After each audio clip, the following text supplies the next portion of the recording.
Have you ever wondered why increasing taxes doesn't always lead to higher government revenue?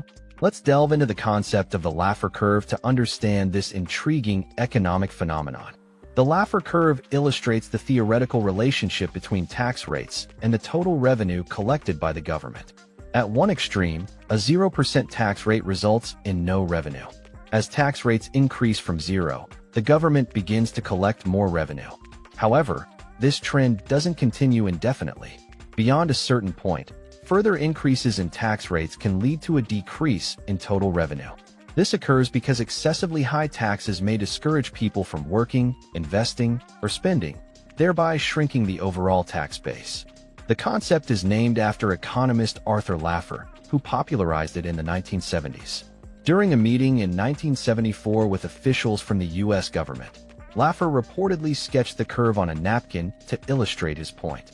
He argued that both 0% and 100% tax rates yield no revenue, implying that there exists an optimal tax rate between these extremes that maximizes revenue.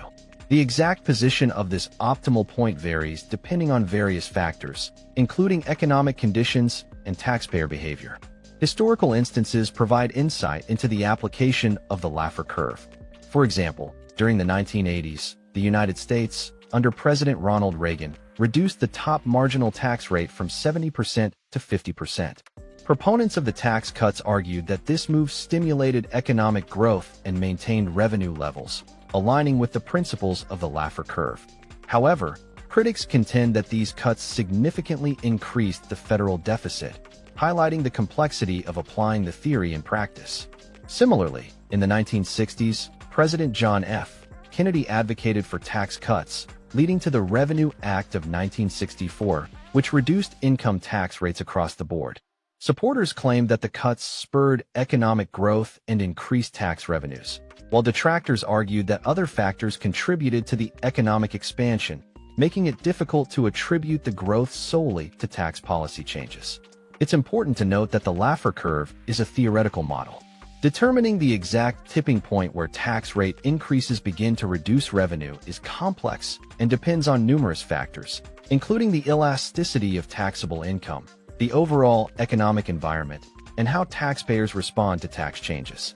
Consequently, while the Laffer curve provides a valuable framework for understanding the potential effects of tax rate adjustments, its practical application requires careful analysis and consideration of specific economic contexts.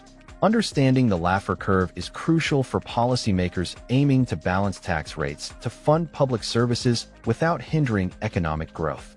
It serves as a reminder that beyond a certain threshold, higher taxes can be counterproductive, emphasizing the need for thoughtful and informed tax policy design. If you found this explanation insightful, please like and subscribe for more discussions on economic principles and their real-world applications.